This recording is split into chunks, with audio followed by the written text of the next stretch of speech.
Sí, sí, no hay problema. Listo. Hola Ahí. Byron, hola Roberto.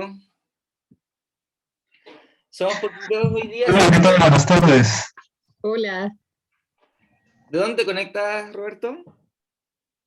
Bueno, de Lima, Perú. Ah, súper. Ah, qué bueno. Buenísimo. Yo desde Talcahuano, Concepción.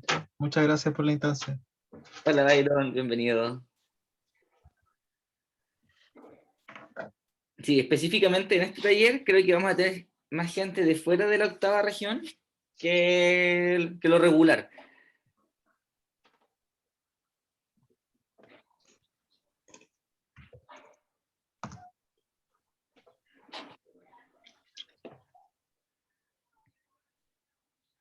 ¿Te parece que esperamos unos 5 minutitos más, Carolina? Sí, esperemos. Sí. Esperemos unos 5 minutos. Voy a ir a buscar agua mientras. Súper. Ya.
Chicos, ¿están por ahí?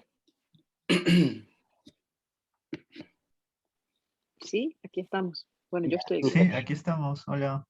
Vamos a comenzar y si es que se van sumando más integrantes, se irán sumando. Hay justamente alguien.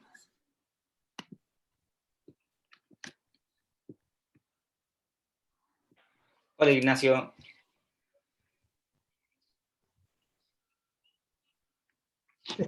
Ahí se conectó al audio, Sí, recién. parece. Ahí estás. Bueno, chiques, primero que todo, gracias por el interés, por seguir las actividades del Centro Cultural. Indicar que, claro, vamos a tener muchas más actividades todavía hasta fin de año, así que para que también estén atentos ahí a algunas cosas que pueden ir saliendo. Y eso, pues, les dejo con Carolina. Muchas gracias, Carolina, también por aceptar la invitación de nosotros a tratar este tema, que es muy interesante, muy valioso en estos momentos. Así que, bueno, los dejo. Gracias por la invitación a toda la teoría del universo. Me gusta que seamos poquitos porque creo que así va a ser más fácil la conversación, que podamos compartir ideas. Y bueno, esto está organizado hoy día como para presentarles yo algunos proyectos, ideas, parte de lo que ha sido mi investigación también en temas de cultura digital, pero con foco en la literatura digital, que es mi campo de trabajo principal. Y la idea es que la próxima semana, y eso lo conversamos después más al final, también ustedes puedan, si es que están trabajando algún proyecto vinculado a lo digital, desde distintas áreas del arte u otras, digamos, proyectos digitales, en la próxima semana podamos compartir eso y discutirlos o que podamos discutir ideas de proyectos también, que a mí eso me parece súper importante. Bueno, como me presentaron, yo soy Carolina Gainza, trabajo en la Universidad Diego Portales, dirijo el laboratorio digital en esa universidad, soy profesora de la Escuela de Literatura y en esa escuela doy desde el año 2012 el curso de literatura digital.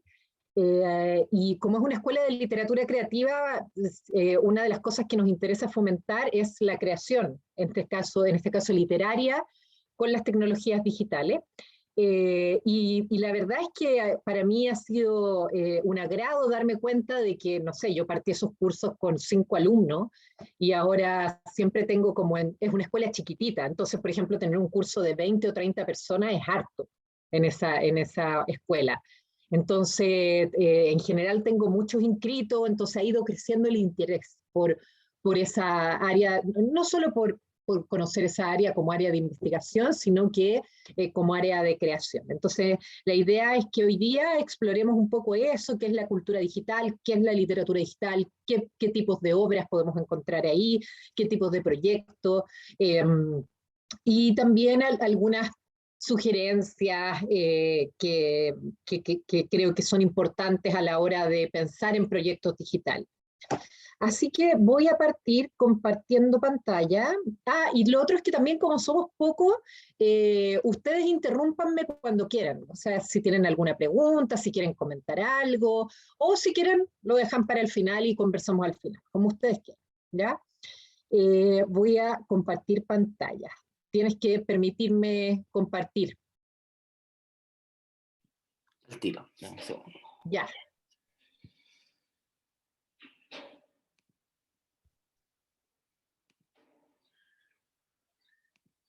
¿Listo? Ya, gracias. Ahí, no encuentro el botón, aquí está.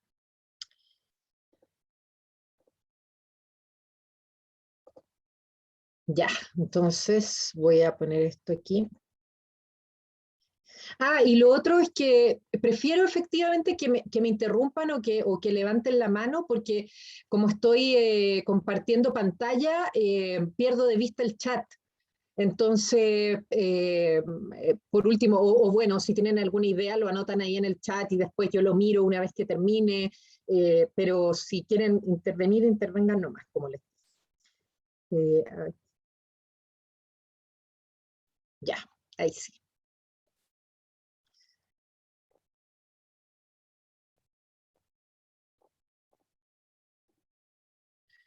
Bueno.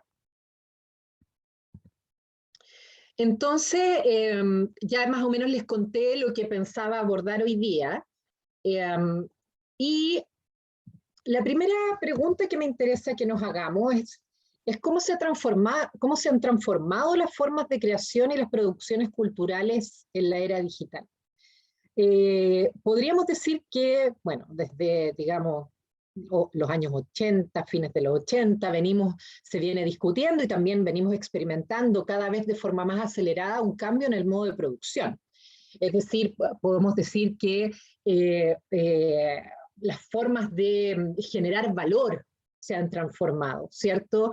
Que hemos pasado de un modelo de producción industrial a lo que se ha llamado hoy día un modelo de producción informacional post-fordista, que tiene como centro de la generación de valor el conocimiento y la información. Y en ese sentido, la cultura también se ha convertido en un elemento importante dentro de ese modo de producción. ¿Ya?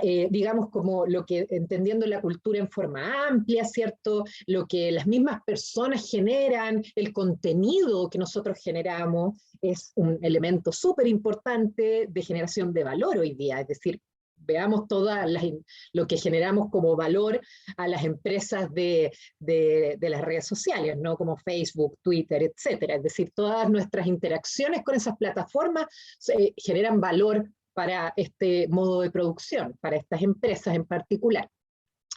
Y así también, como en el fondo, en el centro del modo de producción está la información, ya como generadora de valor, los contenidos culturales, las prácticas culturales, las interacciones sociales, es decir, las formas de producción simbólica, podríamos decir, que empiezan a dar forma o estructura en lo que se ha llamado la sociedad informacional. Entonces, en ese contexto, es que se inserta esta pregunta. ¿Cómo se han transformado las formas de creación hoy día, en la era digital? Y podríamos decir, entendiendo que la cultura tiene tres dimensiones principales, que son la producción cultural, la circulación y la recepción, ¿ya? Esas tres dimensiones de la cultura se han transformado en el contexto de este modo de producción. Y eso ha generado que el modo de producción cultural también se transforme. Es decir, por ejemplo, en el caso de la creación, hay un informe de la UNESCO del 2015, pero hay varios informes que muestran una explosión de creaciones culturales en Internet. ¿Ya? Y que están basadas además en formas de generación de comunidades creativas, colaborativas, ¿cierto? Esto lo vemos bastante, yo en el caso de la literatura, que es el caso que más he estudiado, lo vemos por ejemplo en los sitios de fanfiction, donde se generan comunidades, lectoras, editoras, escritoras, etcétera. Y ahí como que se cruzan esos distintos roles en esto que se ha llamado como el prosumidor, es decir, que produce y consume al mismo tiempo, ¿ya? Y en ese sentido también encontramos nuevas formas de arte en ese cambio en el modo, en lo que es los cambios en la creación, en las formas de crear. Entonces podemos encontrar ahí, ¿cierto?, todo lo que son las artes mediales digitales, que utilizan intensivamente las tecnologías digitales para generar, qué sé yo, formas de pintura digital, formas de arte interactivo, entre otros, ¿cierto? Arte de código. Últimamente, ¿cierto? También está toda la venta de arte digital a través de los de bitcoins, o sea, de los NFL, perdón, de los not fungible tokens. Podemos conversar de eso también. En el caso del cine también han entrado fuertemente las tecnologías y no solamente en términos de cambio de, digamos, de formato, sino que también eso ha producido, eso ha generado que aparezcan, por ejemplo, tipos de cine interactivo o series hipertextuales, como sería, ¿cómo se llama esta serie de Netflix? Esta que tiene varios caminos. ¿Alguno se acuerda? Se me olvidó. Black Mirror. Bandersnatch, el capítulo de Bandersnatch. Black Mirror. Creo que es ese, sí. Hay capítulos de Black Mirror, pero la que es así que tiene como distintos caminos es Bandersnatch, ¿cierto? Entonces encontramos, esa es como, digamos, más comercial, pero hay experimentaciones en el cine con ese tipo de formato. También lo encontramos en la música, donde sobre todo últimamente se ha utilizado bastante la inteligencia artificial para generar música, para experimentar con el sonido, ¿cierto? Y con otras formas de crear, y en el caso de la literatura, que es el caso que más conozco, digamos, encontramos distintos, lo que llamamos géneros de literatura digital, como hipertextos, hipermedia, literatura generativa, etcétera, que son obras que vamos a ver más adelante. Yendo a la circulación, la circulación de contenidos y digamos de la producción cultural ha cambiado radicalmente. Es decir, se producen nuevos circuitos culturales alternativos a la industria. Hoy día es posible saltarse la industria cultural, pero también surgen industrias culturales desde el mismo Internet. ¿Ya? Por ejemplo, en el caso de la música podemos encontrar que sellos que aparecen como de alguna manera sellos independientes creados para Internet, como son los net labels, muchos de ellos luego se transforman en sellos independientes y también más tradicionales, por llamarlos de alguna manera. En el caso de Chile está Quema su Cabeza, por ejemplo. Pero hoy día podríamos decir que existe toda una generación que al no encontrar espacio en lo que es la industria tradicional, porque digamos, entrar, no sé, pues, a la industria editorial tradicional o a la industria del cine o qué sé yo, muchas veces es difícil. Uno puede hacer circular los contenidos creados, distintos formas de arte, de trabajo artístico a través de Internet, lo que tiene por supuesto, sus lados positivos y sus lados negativos también, y que podemos discutir sobre eso más adelante. En el caso de la literatura han aparecido editoriales digitales que se ocupan de estos nuevos formatos, no porque de ebooks hay un montón, pero de que editoriales que se ocupan de los nuevos formatos de literatura digital no son tantos, pero han aparecido. También los vamos a ver algunos más adelante. Y como les decía, bueno, en el caso de la música están los net labels, y bueno, de alguna manera también los NFL, en el caso del arte, son una forma también de comercialización de lo que circula, de una posibilidad, ¿cierto?, de generar ganancias a partir de obras que son generadas desde lo digital y para circular en digital, ¿ya? Con todas las críticas que podamos hacerle a ese sistema, y que también me parece que es un tema interesante de conversar. Y en el caso de la recepción, que sería como la tercera dimensión del estudio de la cultura, también se ha producido un cambio importante, en el sentido de que los públicos hoy día buscan bastante la interacción, ¿cierto? Contenidos con los que puedan interactuar. También hay una búsqueda de participación en la generación de contenidos o de expresarse artísticamente, ¿cierto? De colaborar. Eso, por ejemplo, ya les mencioné el ejemplo del fanfiction, pero hay varias plataformas donde, sobre todo en las redes sociales, se da bastante como una especie como de la interacción con creadores o escritores también, en el caso de donde uno puede interactuar o también participar, por ejemplo, en el caso de la literatura, en la generación de una narrativa o de poesía, También, también se ha potenciado los ejercicios de reescritura y de hackeo, ¿ya? Es decir, hoy día, y ese también es el motivo, por ejemplo, de la proliferación de fenómenos como el fanfiction, porque hoy día es muy fácil copiar una obra, transformarla y sacar algo nuevo de ella. ¿Ya? Lo mismo ocurre, yo creo que en distintos ámbitos del arte, es decir, uno puede tomar una película y hacer, o puede tomar un extracto de un video y hacer un remix y hacer otra cosa, etc. Entonces, eso es lo que yo he llamado un hackeo cultural, es decir, que digamos, los lenguajes de lo digital son mucho más fáciles de manipular y de intervenir. Entonces eso ha hecho proliferar estas prácticas de reescritura, hackeo, etc. ¿Ya? Y eso, por supuesto, ha abierto la puerta a nuevas posibilidades creativas. En el caso de la pregunta de qué entendemos por cultura digital, más o menos les acabo de hacer un recorrido, ¿cierto? Yo lo estudio desde ahí, de estas formas, de estas tres dimensiones de la cultura, pero que además uno podría decir que estas tres dimensiones de la cultura de alguna manera también se borran los límites entre ellas en la cultura digital. Por eso les hablaba de este concepto que a mí no me gusta, no me convence mucho, pero del prosumidor. ¿Ya? Es decir, aquel que produce, que al mismo tiempo es autor o autora, productor, productora, pero también al mismo tiempo puede ser consumidor, consumidora, editor, editora, hacer circular los contenidos. Entonces, como que se borran un poco las fronteras entre estas tres dimensiones de la cultura. Y la cultura digital la podríamos entender desde distintas perspectivas. Es decir, la podemos entender como formas de apropiación de la tecnología.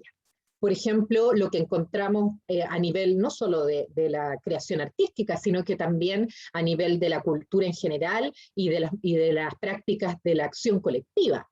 ¿Ya? Es decir, donde se producen a partir de la apropiación fenómenos de resignificación de las tecnologías que nos llevan a formas de construcción de sentido y de entenderlas de otra manera. Por ejemplo, pensemos en todos los movimientos sociales que utilizan las tecnologías, sin ir más lejos, en la misma acción de las tesis durante el estallido social, ¿cierto? Que al utilizar y apropiarse de las tecnologías a través de utilizar, por ejemplo, WhatsApp o las redes sociales para organizarse y hacer intervenciones en la calle, y esto se esparce viralmente alrededor del mundo y se empiezan a reproducir estas performances. ¿Ya? Entonces, esa es una forma de utilizar la tecnología de alguna manera a nuestro favor, las tecnologías digitales. Lo mismo ocurre en el mundo de la creación artística, es decir, cuando nosotros nos apropiamos de los lenguajes digitales o de las redes sociales para crear, le estamos cambiando su sentido, estamos produciendo una resignificación de estas para lo que originalmente fueron creadas. Por ejemplo, en el caso de los lenguajes digitales, ¿cierto? De sus funciones de efectividad y eficiencia, les damos un uso creativo y entonces los llevamos a otro lugar, donde, digamos, para lo que no fueron pensados esos lenguajes. ¿Ya? Incluso podríamos pensar, en el caso de la literatura, de una poética de los lenguajes algorítmicos. Ya les hablé también que otra forma de entender la cultura digital, ¿cierto? Es a través de estas tres dimensiones de la cultura, la creación, la circulación y la recepción, y entender que nuestro modo de producción cultural se ha transformado. También podemos hablar dentro de la cultura digital desde la perspectiva de los regímenes estéticos. ¿Cómo cambia la experiencia estética cuando nos enfrentamos a formas de arte interactivo, participativo, generado por algoritmos, generado por inteligencia artificial? ¿Ya? ¿Cómo cambian nuestras formas de experiencia, nuestras formas de percepción y también nuestras formas de valoración del arte? ¿Ya? También podemos entender la cultura digital, y en ese sentido el concepto de cultura digital es bastante plástico. Lo podemos entender desde la relación entre subjetividades humanas y posthumanas. ¿Ya? Es decir, cómo nos relacionamos con la tecnología y también pensar las condiciones de existencia de la tecnología que cada vez son encontramos tecnologías que son más inteligentes. Hoy día tenemos robots circulando por nuestra casa limpiando, tenemos parlantes que nos escuchan y nos responden, en nuestro propio celular, ¿cierto? Tenemos a Siri o no sé qué otro cosas que nos hablan ahí. Entonces, eso plantea, ¿cierto? Eso nos permite pensar cómo nos relacionamos con la tecnología y no solo cómo nosotros afectamos a la tecnología, sino cómo la tecnología nos afecta. Y que podríamos en ese sentido hablar de una condición digital y desde las prácticas artísticas, pensar cómo las prácticas artísticas dan cuenta de esas formas de condición digital. ¿Ya? Y finalmente yo diría, podemos encontrar otras aristas de lo que es la cultura digital, pero también podemos hablar dentro de la cultura digital de las disputas geopolíticas por el sentido en relación con las redes tecnológicas y los usos de las tecnologías, ¿cierto? Hoy día, generalmente nosotros entendemos la tecnología desde una visión moderna eurocéntrica, y se nos vuelve un poco a imponer las formas de entender la tecnología y lo que sería la cultura digital desde los modelos europeos y estadounidenses, y yo creo que este es un momento en donde podemos pensar las disputas geopolíticas desde otras formas de entender la tecnología. ¿Ya? Por ejemplo, ¿cómo entendemos la tecnología y la cultura digital en América Latina? ¿Qué está pasando con las producciones, ya yéndonos a las prácticas artísticas, qué está pasando con la producción artística en digital, en la cultura digital en América Latina? ¿Cómo nos estamos relacionando con la tecnología ahí? Quizás podemos hacernos preguntas modernas también, como qué pasa con la autoría, cómo estamos protegiendo a los autores y a las autoras, cuando sobre todo hoy día que tienen que en algún momento vamos a empezar a competir, ¿cierto?, con las producciones de inteligencia artificial que van a ser manejadas por empresas también, ¿ya? Y que están creando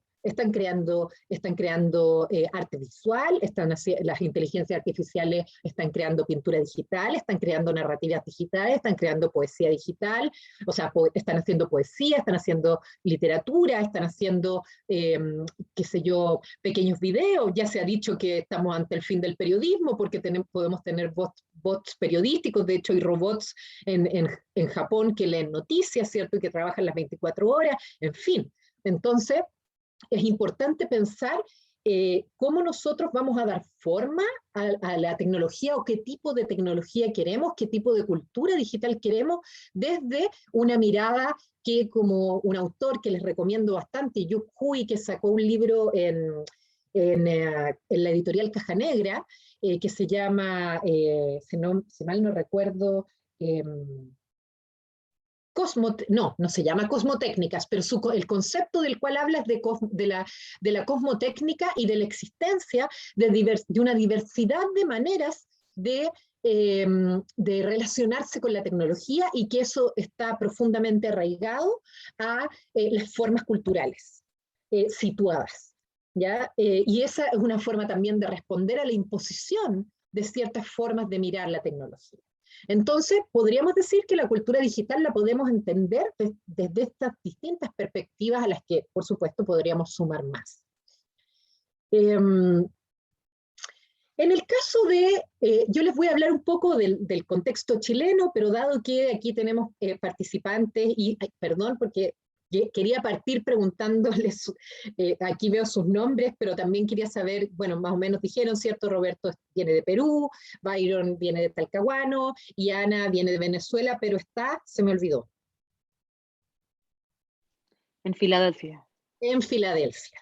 Ya, entonces después ustedes más o menos me pueden contar un poco quizás de cómo lo ven ustedes en sus países o ciudades, el tema de la cultura digital. Quizás Byron a lo mejor se va a sentir más identificado con esto que voy a hablar un poquito ahora, pero quería hablar un poco de cuál es el estado de la cultura digital en Chile. Y yo hace unos años atrás hice una investigación sobre 3 áreas, el cine, la música y la literatura, y cuál era el estado de los usos de las tecnologías digitales en esas 3 áreas, en el campo creativo, en cómo circulaban las obras en estas 3 áreas, en Internet, Y quizás lo que más, lo que no me puedo meter mucho fue como en la dimensión de la recepción, ¿ya? Es decir, como de los públicos, los lectores, las audiencias, todo eso. Pero aquí más o menos les puedo mostrar algunas tendencias que nosotros vimos ahí. Entonces, por ejemplo, en el caso de la circulación, lo que hicimos fue mirar ciertos espacios de circulación del cine, literatura y música en Internet. Por ejemplo, no sé, en el caso del cine estaba en ese tiempo, porque esta es una investigación como del 2015, estaba Cine Chile y Cinépata. En el caso de la música, bueno, los net labels, y quizá el área de la música era la que tenía un mayor desarrollo en el uso de Internet para la circulación de producciones musicales, sobre todo experimentales, que no tienen cabida mucha en la industria comercial. Y en el caso de la literatura miré el sitio que se llama Letras S5, porque quizá el área menos desarrollada en Chile en términos como de circulación en esa época era la literatura, porque acá hay un movimiento muy fuerte de editoriales independientes y desde mi percepción, las editoriales independientes en Chile tienen un discurso bastante antitecnológico. Entonces, no habían entrado en las formas de circulación en Internet, ni ventas online, ni tampoco como en fomentar, o sea, como en la venta de ebooks o menos de literatura más experimental con las tecnologías digitales. Podríamos decir que tuvieron que entrar un poco a la fuerza a la venta online con la pandemia. Y eso también es algo que podemos conversar, es decir, qué tipo de creaciones se han aparecido en digital a partir de la pandemia. Eso también es interesante. A mí me parece súper llamativo, por ejemplo, lo que pasó en el teatro online. ¿Ya? Bueno, pero eso lo dejamos para después. Entonces, más o menos la investigación fue, bueno, eso en el área de la circulación, y en el caso de la creación, ¿qué tipo de creaciones podíamos encontrar en la música, la literatura y el cine que utilizaban las tecnologías digitales, pero, ¿cierto?, experimentando con nuevos formatos? Ya los que les mencionaba, hipertexto, nuevos sonidos, sobre todo que se dan en la música electrónica, ¿no? O la música electroacústica, que utiliza bastante las tecnologías digitales para experimentar con el sonido. En el caso del cine, por ejemplo, me encontré con películas de realidad virtual, o con documentales.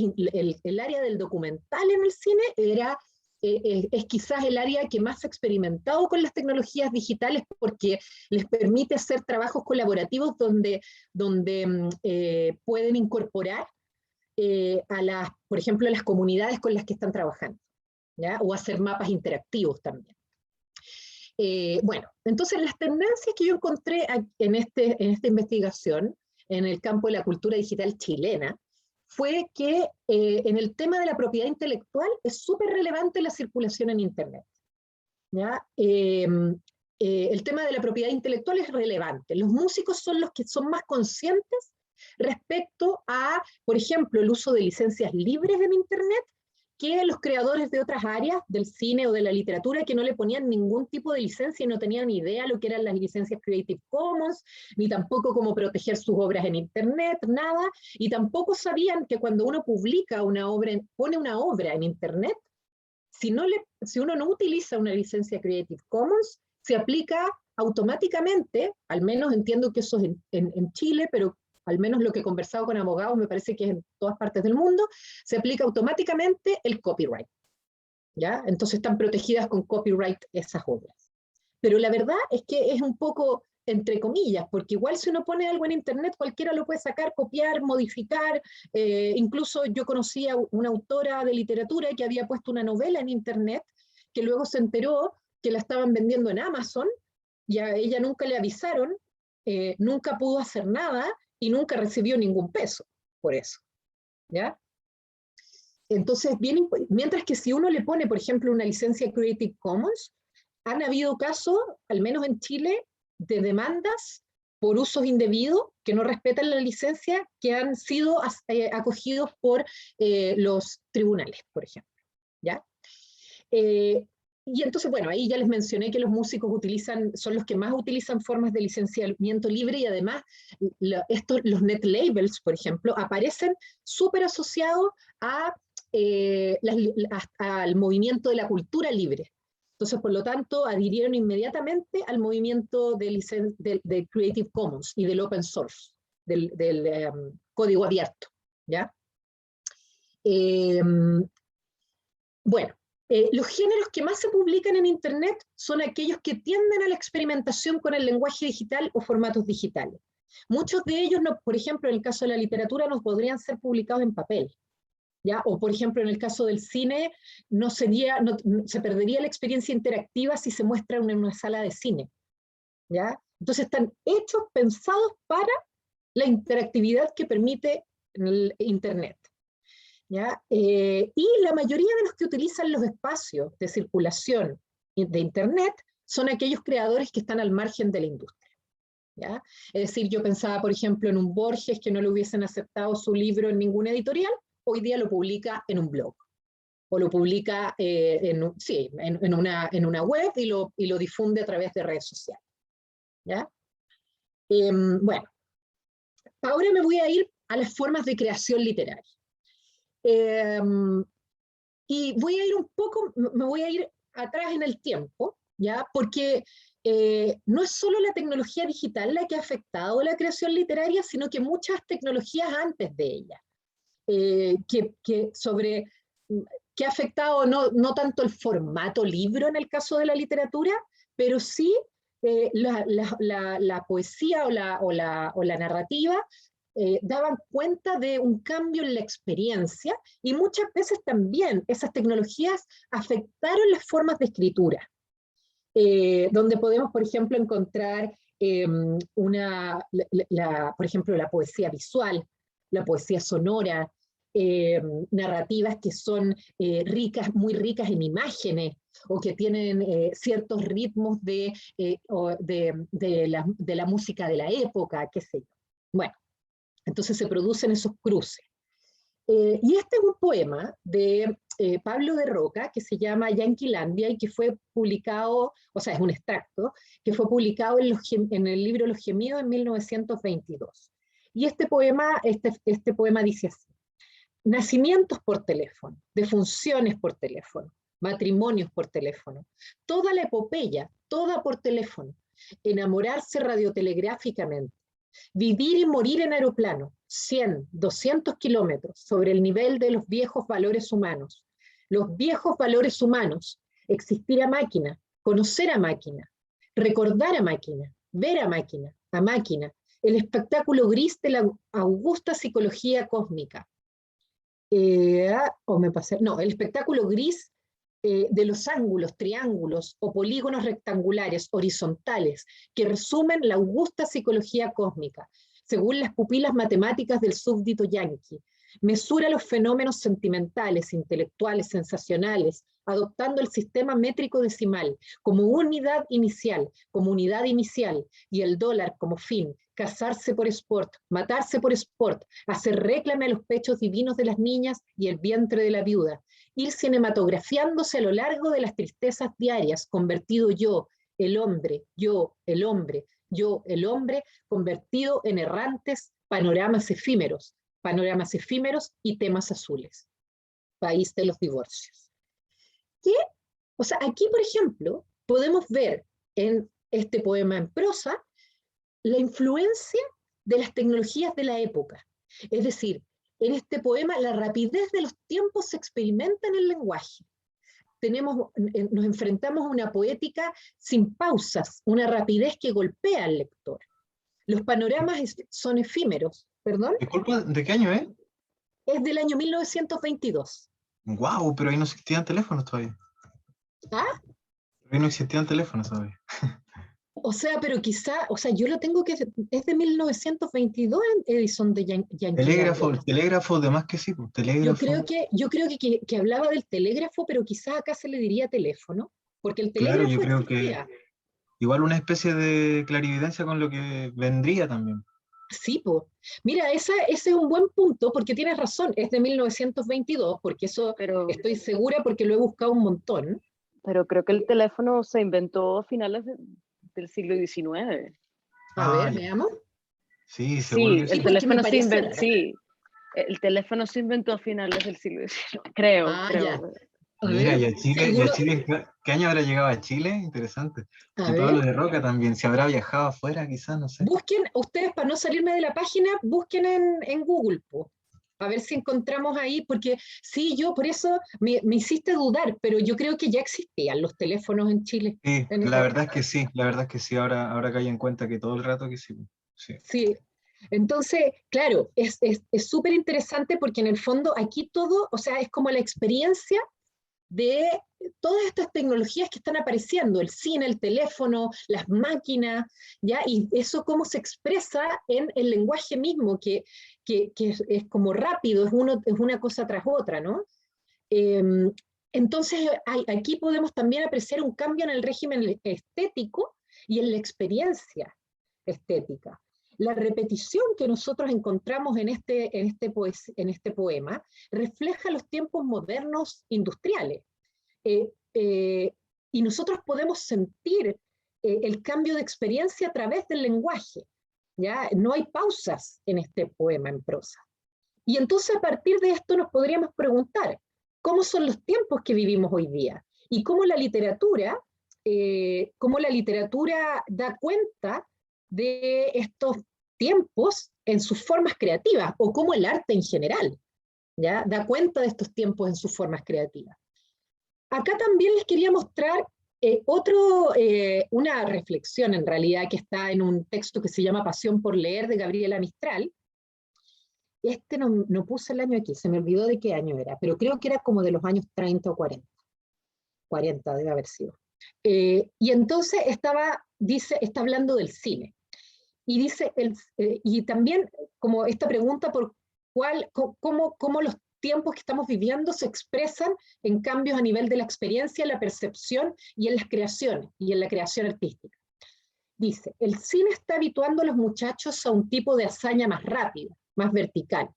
Bueno, ¿será que los novelistas morosos se den cuenta de este ritmo de la generación lectora que viene? El mismo cine les está retrotrayendo a la imaginación pura, tirada y reída por nuestros padres, que fueron educados en la calva razón. Ahora comienza, y también por el cine vilipendiado, el amor de la lectura manca de ciencias naturales. Es cuestión de aprovechar el suceso y sacarle el beneficio posible. Es súper interesante esta cita porque de alguna manera hoy día ella está respondiendo a los discursos apocalípticos sobre el cine, ¿ya? Pero hoy día encontramos ese mismo discurso apocalíptico, es decir, que las tecnologías digitales están atrofiando la mente de los niños, que los videojuegos tienen tonto a todos los niños y jóvenes, que Internet es lo más terrible que hay, que la literatura digital no es literatura y que es una literatura pobre en términos de calidad. Y es interesante que Gabriela Mistral en esos tiempos estaba hablando de cómo el cine era vilipendiado y de cómo los novelistas morosos no eran capaces de ver los cambios que se estaban produciendo en esa generación lectora por producto del cine, ¿ya? Y de cómo también la pregunta cómo nos adaptamos a esos cambios. Y cómo la misma creación artística da cuenta de esos cambios.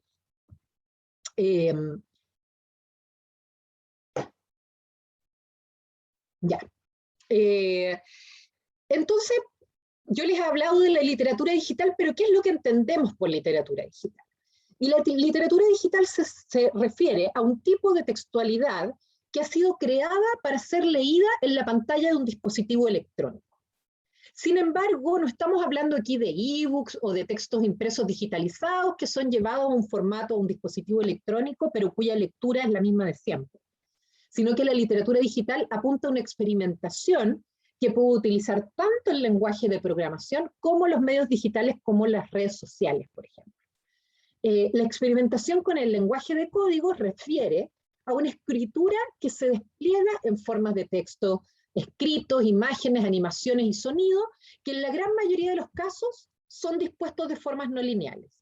Mientras que la experimentación con el medio refiere a la utilización de los recursos de la web y sus plataformas para construir, por ejemplo, textos transmedia, multimedia o intermediarios.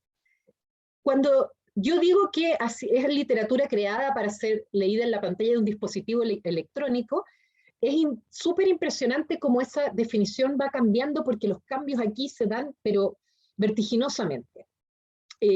Hoy día encontramos literatura generada por algoritmos, que se llama literatura generativa, que es publicada en impreso. Entonces, pero ahí la diferencia es quién crea. Y entonces ahí tenemos una co-creación entre un humano y una máquina, o tenemos literatura generada completamente por inteligencias artificiales, pero que no son publicadas en Internet o para leerlas en un dispositivo electrónico, sino que se publican en impreso. Entonces ese fenómeno también hace cambiar la definición de literatura digital. Bueno, y en América Latina, la creación literaria digital ha crecido exponencialmente desde inicios del siglo XXI. Desde el año, yo cuando empecé a estudiar este fenómeno encontraba, no sé, 10, 15 obras de literatura digital en el año 2008, y hoy día en la cartografía que les voy a mostrar llevamos 200. Y todavía me falta por encontrar obras, ¿ya? Entonces ha ido creciendo un montón. Bueno, entremos a los ejemplos de literatura digital, ¿ya? Nosotros en la literatura digital podemos encontrar diferentes géneros. Les hablaba de poesía interactiva, hipertexto, hipermedia, literatura generativa, literatura generada con inteligencia digital, y también proyectos editoriales. Entonces yo ahora les quería mostrar la cartografía de literatura digital, que es el proyecto de investigación en el cual he estado... no sé por qué no me puedo salir de aquí del... Ay, lo voy a poner. Salir. Ya. Este es el proyecto en el cual yo he estado trabajando estos últimos 4 años, y del cual debo decir que estoy muy orgullosa. Y es un proyecto de investigación que no solo se busca hacer una recopilación de literatura digital para visibilizar la literatura digital latinoamericana en relación con archivos que se han ido creando en otros países, principalmente en Estados Unidos y en Europa, y que pareciera que en América Latina, en la literatura en español y en portugués prácticamente no había literatura digital, y sí hay, y bastante. Pero también porque como una forma de luchar contra la obsolescencia tecnológica, porque como son obras que son hechas en software privado principalmente, sobre todo en los inicios de la literatura digital latinoamericana, muchas de estas obras han empezado a desaparecer porque como las tecnologías son renovadas, actualizadas constantemente, y los lenguajes de programación van cambiando, entonces muchas obras ya no se pueden ver. Entonces yo me preguntaba, y nos preguntábamos con mi equipo, ¿qué va a pasar, por ejemplo, en el año 2050, cuando nos preguntemos por qué tipo de obras podíamos encontrar a principios de los 2000 o a fines de los 90 que trabajaban con tecnologías digitales y no iba a haber registros? ¿Ya? Por mucho que exista, por ejemplo, el Internet Archive, no puedes, o sea, hay muchas obras que igual no se pueden ver ahí. ¿Ya? Entonces, un poco por esos 2 objetivos surge esta idea de hacer una cartografía. Cuando nosotros entramos aquí a la cartografía, que de hecho el sitio es cartografiadigital.cl, ahí está la dirección, y vamos a hacer el lanzamiento el próximo miércoles, así que si les interesa les puedo mandar el enlace para que se puedan inscribir y saber más de esta cartografía.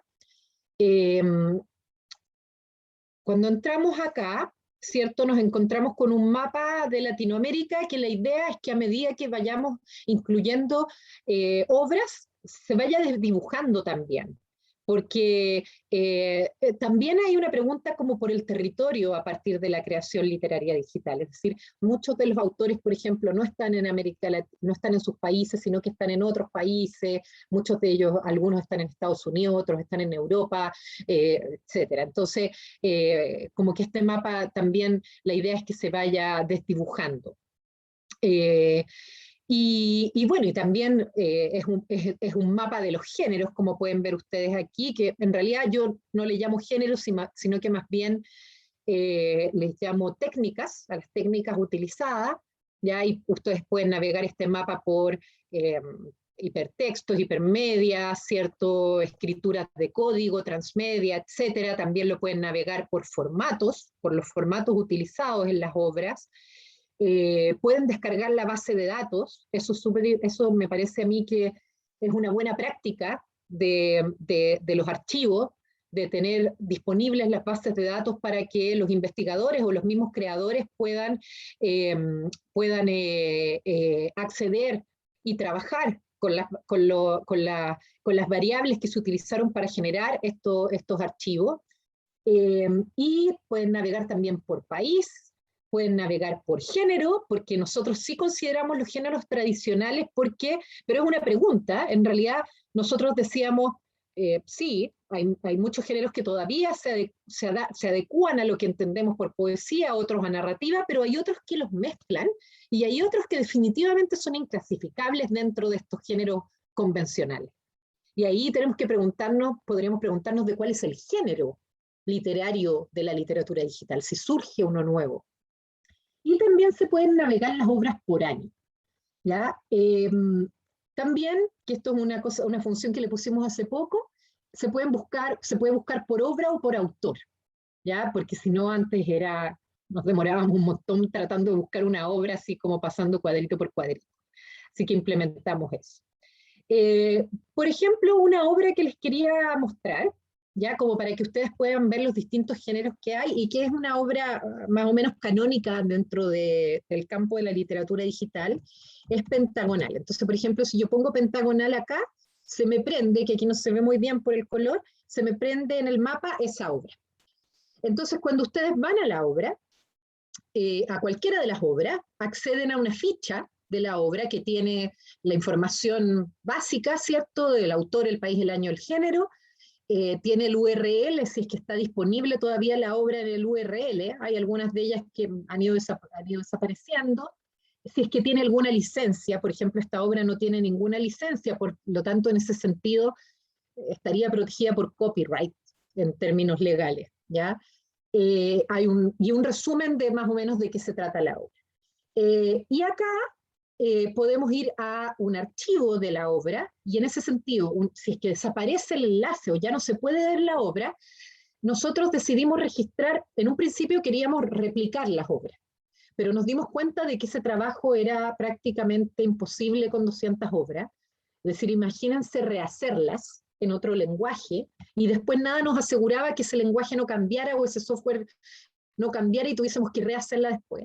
Entonces, para dejar registro, pensando en esta idea de, bueno, 2050 que había en esa época, hicimos registros de videos de navegación, de cómo, cómo funciona la obra. Por supuesto, aquí se pierde la interactividad, ¿ya? Es decir, nosotros podemos ver cómo funciona, pero no podemos interactuar con ella. También tenemos imágenes de las obras, ¿cierto? Y vamos a poner otro tipo de documentación prontamente. Por ejemplo, algunas obras tenemos los archivos ejecutables. Entonces, si bien no se pueden ver en internet, pero uno puede bajarlo a su computador y verlo en el computador con algún software, ¿ya? Y bueno, y también está esta información. Y en el caso de algunas obras, también a partir de la próxima semana, esto no debería estar aquí, así que lo tenemos que cambiar, esto es un error. Aquí se supone que no va este video de navegación, sino que está arriba. Pero en algunas obras vamos a poner acá entrevistas con los autores, que eso también nos parece que es un registro importante para conocer qué era la obra, cómo se creó y la reflexión desde el propio autor. Y son algunas entrevistas porque solo entrevistamos a autores que trabajaron con Flash, que es un software que fue desactivado de los navegadores el año pasado, y por lo tanto, al menos, o sea, varias obras quedaron sin poder, inaccesibles, que no se pueden ver. ¿Ya? Entonces, por lo mismo, entrevistamos a autores que trabajaron con ese software para que nos contaran de su experiencia de trabajar con ese software y los pros y los contras que podían haber ahí, cómo era la obra, etcétera, etcétera. ¿Ya? Bueno, entonces, volviendo un poco a la cartografía, yo les quería mostrar esta obra pentagonal. ¿Ya? En esta obra, nosotros cuando accedemos nos encontramos con una página de diario, y aquí en esta noticia del accidente nos encontramos que tiene 5 enlaces. cada uno de estos enlaces es una entrada diferente a la novela hipertextual. ¿Ya? Entonces, por ejemplo, si yo entro por Miranda Vera, voy a entrar a un bloque de texto que a su vez tiene enlace. Entonces, de alguna manera, esta es una rayuela de Cortázar amplificada. Tiene múltiples caminos de lectura. ¿Ya? Entonces, por ejemplo, si entro acá, me voy a ir a un bloque distinto. Si entro acá, me voy a ir a otro bloque, pero si entro acá, me voy a ir a otro bloque de texto y así. Entonces, en ese sentido, la experiencia de lectura que puedes tener tú, Byron, o que puede tener Roberto, o que puede tener Ana, va a ser distinta a la mía, porque vamos a elegir distintos caminos. ¿Ya? En algunos casos vamos a poder, volvemos al inicio de la obra, en otros casos la obra se hace interminable. Entonces la pregunta es, ¿dónde está el principio y dónde está el fin de esta obra? Pareciera no tener ni principio ni fin. ¿Ya? Así funcionan los hipertextos. El hipertexto es porque son solo bloques de texto, ¿ya? De escritura alfabética. Pero también, y voy a volver a la cartografía acá, tenemos los hipermedias. Y aquí también les voy a mostrar una obra que me gusta mucho, que se llama, creo que está por aquí, que se me olvidó el nombre. Permanente Obra Negra.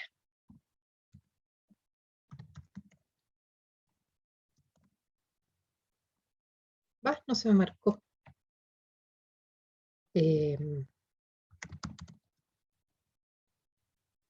Miren, qué bueno. Siempre que me meto encuentro algún error. No me marca a esta autora, que se llama Vivian Avechuchan, pero estaba por aquí. Aquí está, Permanente Obra Negra. Esta era la que se tenía que marcar. Ya. Entonces, por ejemplo, si uno va a esta obra, esta es una obra muy bonita, porque en el fondo es interactiva, pero también es hipermedia porque no solamente tiene recursos escritos, sino que también tiene imágenes, hay algunas que tienen videos, sobre todo las más antiguas, ¿cierto? Ay, ¿por qué no le puedo bajar ahora la...? Que aquí se supone que tenía que aparecer una manito para poder bajar el... Parece que no está funcionando esta... Bueno, esas cosas pasan. Sí, no está funcionando el... Que aquí aparecía una manito, entonces uno bajaba esta palanca y se activaban toda esta máquina y genera textos. Pero por alguna razón, con el... Ahí está, ahí la agarré. Ya, ahí sí.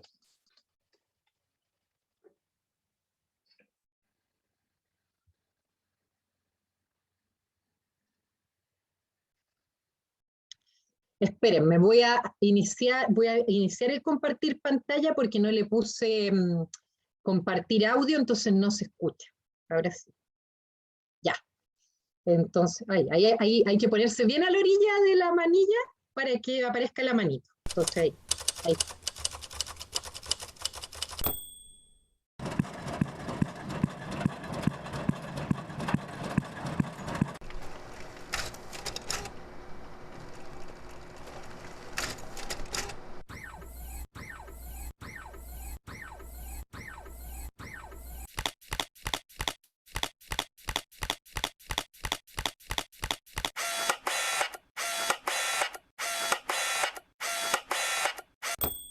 Y entonces, al funcionar esa máquina, lo que hace es entregarnos textos, algunos son poéticos, algunos son extractos de algunos autores, pero en distintos estilos de, como de tipografía, ¿ya?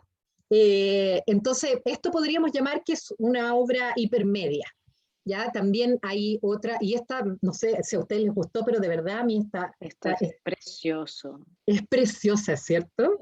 Es preciosa. Sí, es A muy mí igual linda. me vuela la cabeza también. Sí, Sí, es súper linda. En México hay un montón, o sea, explotó la producción de literatura digital.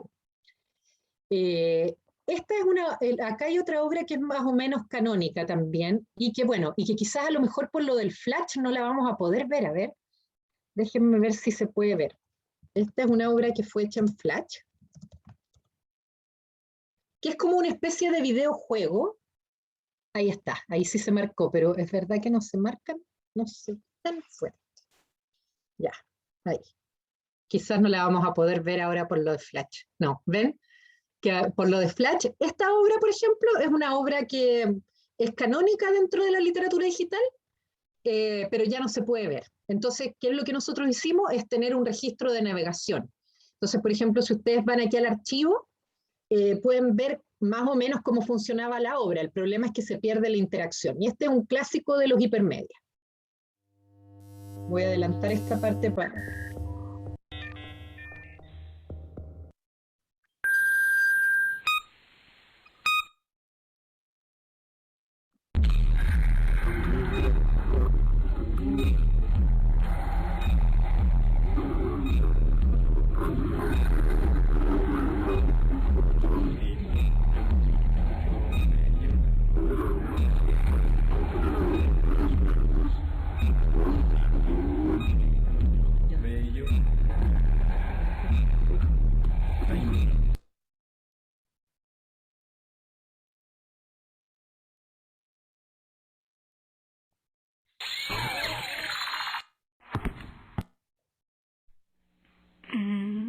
No crea que hemos venido. Bueno, es un poco largo este video, pero ustedes pueden explorar todas estas obras aquí, las que no se puedan ver, yo diría que sí, la mayoría tiene videos de navegación. También ustedes pueden ir al canal de YouTube, y en el canal de YouTube vamos a tener también, ¿cómo es que se llama? Tenemos aquí en el Laboratorio Digital UDP, están todos los videos de navegación, también van a estar, aquí están todos, y también van a estar las entrevistas que les mencionaba, ¿ya? Otra obra que les quería mostrar era las de Milton Laufer, que me sale mejor, más fácil buscarlo así, y que Milton Laufer es un escritor argentino que principalmente trabaja con literatura generativa. Entonces, por ejemplo, una de las obras generativas que a mí me gusta mucho es una novela. Y en esta novela, nosotros, para poder acceder a la novela, tenemos que completar un formulario que hay acá. ¿Ya dónde está el formulario? No lo encuentro. Ah, ya no está el formulario. Bueno. Ah, sí, aquí está. Aquí está. Sí, aquí se ingresa la dirección de correo y todo. Se llena ese formulario, este es. Entonces, uno recibe un link de descarga de la obra y que está activo por 48 horas, a partir de la primera descarga que uno realiza, ese link. Luego, si queremos acceder nuevamente a bajar la obra, tenemos que esperar un mes para descargar otra copia distinta de la novela. Es decir, cada vez que nosotros solicitamos la novela, recibimos una versión distinta de ella. Cuando nosotros entramos a la novela, y si podemos comparar dos versiones, yo pedí una en el 2015 y después otra, creo que en el 2017 y después otra hace poco, uno se da cuenta que lo que cambia son algunos pasajes de la novela, es decir, ahí es donde actúa el algoritmo, haciendo combinaciones. Pero ustedes, los invito a explorar de verdad las obras de Milton Laufer, porque él experimenta con la generación de obras por algoritmos, ¿ya? Y finalmente, una última que les quería mostrar, como para que viéramos esto de los géneros, es una novela, que es la única en español que yo conozca, que es una obra generada por inteligencia artificial que se llama Mexica, que fue hecha, de hecho, la versión actual es del año 2017, pero él viene trabajando desde fines de los 90 en esta obra. Se llama el autor Rafael Pérez y Pérez, y fue generada por un programa que él mismo creó, que se llama Mexica también.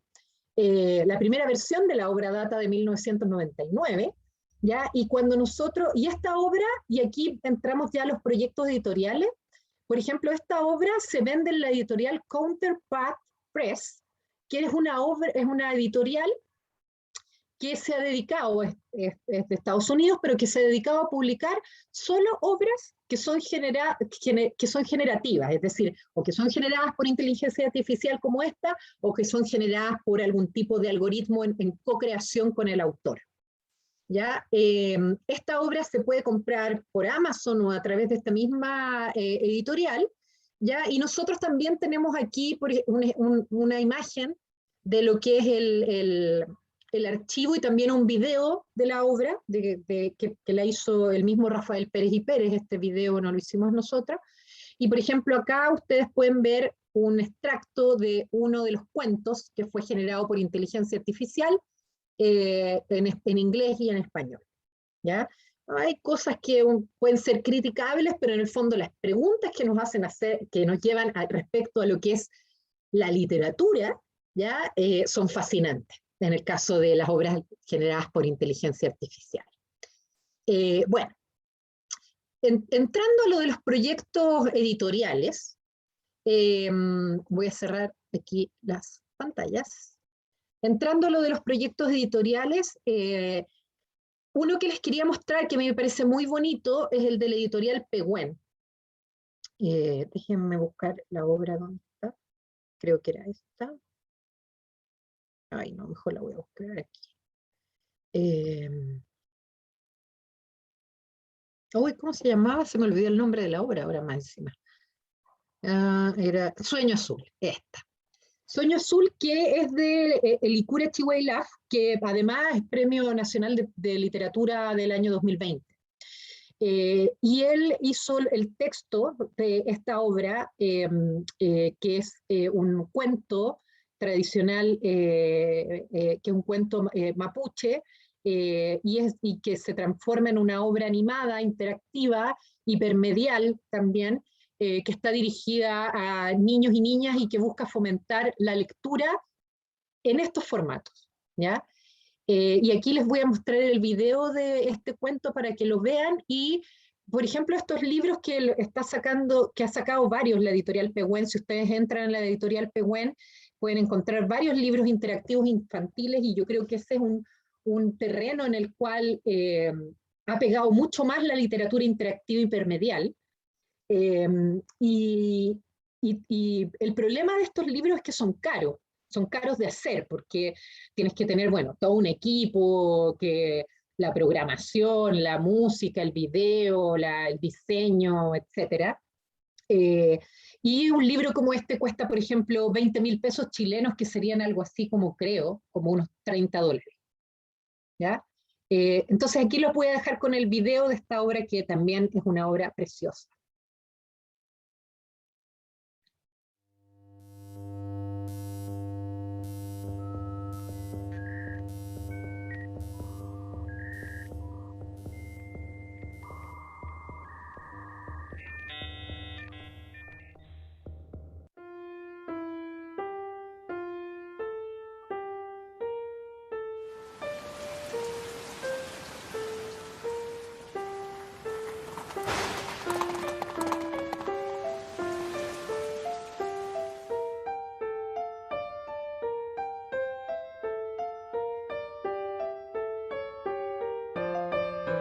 La casa azul en que nací está situada en una colina, Huaypale Huayemu, Quiñe Sauce, Camapualiwen.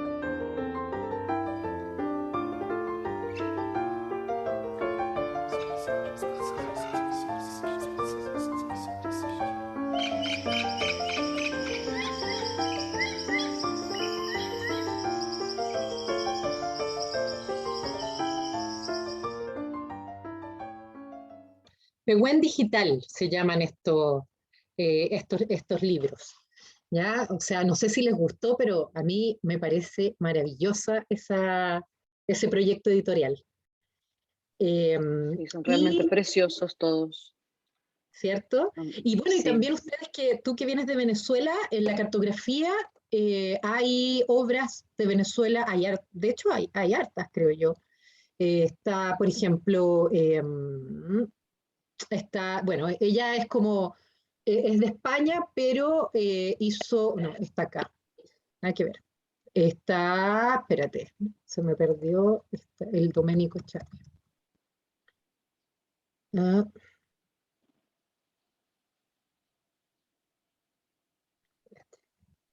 Era Tierra de Extracción. Aquí está. Era esa no. ¿Cuál era? No, esa no era. Que estoy buscando una específica. No, no. Y si presionas el mapa que está al lado donde Aquí dice... está, aquí está. Claro, están, por ejemplo, las obras de Domenico Chiappe, que es un autor peruano-venezolano, pero vivió mucho tiempo en Venezuela y ahora está en España. Él tiene varias obras, La huella de Cosmos, que ya no se puede ver, no está disponible en ninguna parte.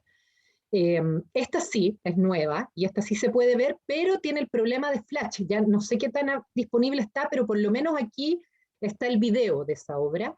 También está Tierra de Extracción y también está una que se llama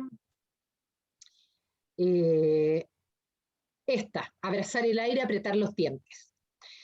También hay unas de María Mencía, que es una autora como española, venezolana, y también está que es como un juego, que se llama como las narrativas visuales de Internet. ¿Ya? Entonces ahí también puedes explorar. Y en el caso de Perú, también hay harto. De hecho, hay un grupo súper interesante en Perú que está haciendo trabajos de literatura digital que se llama Más Médula. Pero otro autor súper importante de Perú es José Aburto, que es referente de la creación literaria digital en ese país. Mira, y Michael Hurtado, junto a Pamela Medina, trabajan en este laboratorio Más Médula que te decía Roberto. ¿Ya? Pero nosotros tenemos principalmente obras de José Aburto, ahí, y de Michael Hurtado. Así que también, si ustedes conocen alguna otra obra de literatura digital, yo feliz de que me puedan enviar esa información y podamos incluirla. Bueno, creo que me he alargado un poquito, pero quería mostrarles como finalmente algunos proyectos donde ustedes pueden encontrar también más obras no solo de literatura digital, sino que de artes mediales en América Latina. Por ejemplo, un autor que es referente del campo es Brian McKern, de Uruguay, que además hizo un sitio que también es referente del NetArt, que recopila todo lo que es el NetArt latinoamericano desde los 80, creo que como de los 80 en adelante. Y tiene este sitio que se llama netart.org.ui. Para que lo puedan explorar, es súper completo y como les digo, es referente. Y este sitio además se hizo en colaboración con Rhizome. Hicieron, si mal no recuerdo, una exposición no fue en el Museo de Nueva York, pero bueno, se hizo con Rhizome, que también son un grupo bastante conocido en cuanto al fomento de lo que son las artes digitales. Otro grupo que es interesante es el de Broken English. Broken English es el límite entre lo que es la poesía digital, las artes mediales, las artes digitales, como que muchas de las obras que encontramos aquí son inclasificables y ellos trabajan mucho con lo que es el meme, los GIFs, y como, claro, los GIFs animados, etc. Y se llama brokenenglish.lol y fue creada por tres artistas mexicanos. Uno de ellos se llama Canex Zapata y me parece que los otros aparecen acá al final, si mal no recuerdo. Y bueno, y además también lo que hace este sitio es emular el sitio de NetArt y de hecho aquí dice, gracias a Brian McKern, que en 1996 hizo de hecho, la página de NetArt de Brian McKern es de 1996, y hizo esa página y llegó Canex Zapata y copió esta página para el año 2019. Aquí también pueden encontrar un montón de obras que son más como de esta época, por llamarlo de alguna manera. ¿Ya? Otro sitio que me parece muy importante en términos sobre todo como de editoriales es la editorial E-Literatura del Centro de Cultura Digital de México. Ahí está la dirección, editorial.centroculturadigital.mx.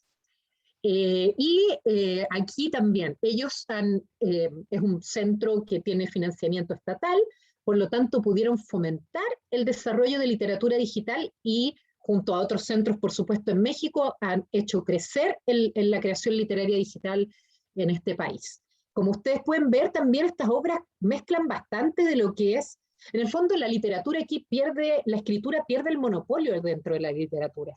Y podríamos hablar aquí de una mezcla entre arte net art, literatura, qué sé yo, arte sonoro, en fin. Y aquí también pueden encontrar bastantes obras de literatura digital que ha generado esta editorial del Centro de Cultura Digital de México.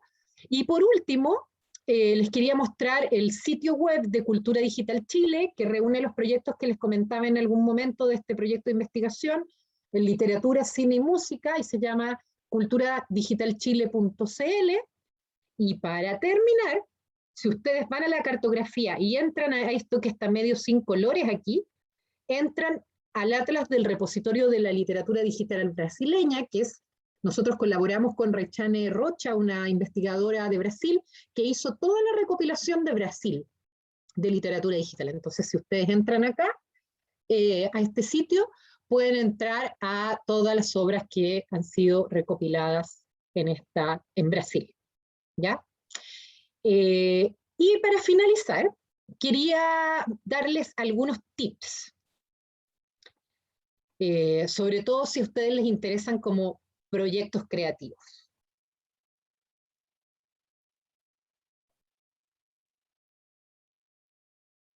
Espérenme un segundo. Ya, voy a poner... Ay, no sé por qué no me deja ver la vista moderadora aquí. Bueno, voy a poner parar compartir y voy a compartir de nuevo para ponerles lo de los tips.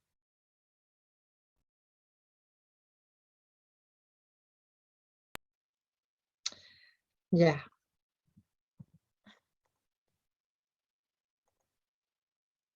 Ay, ¿por qué se fue acá? No, no quiero que se vaya ahí. Algo pasa con esto ahí. Que parece que todo tuviera... A ver, ahí sí, ya, esto ya pasamos. Bueno, unas recomendaciones cuando ustedes, si es que a alguno de ustedes les interesa entrar o han entrado ya o tienen ya algún proyecto creativo.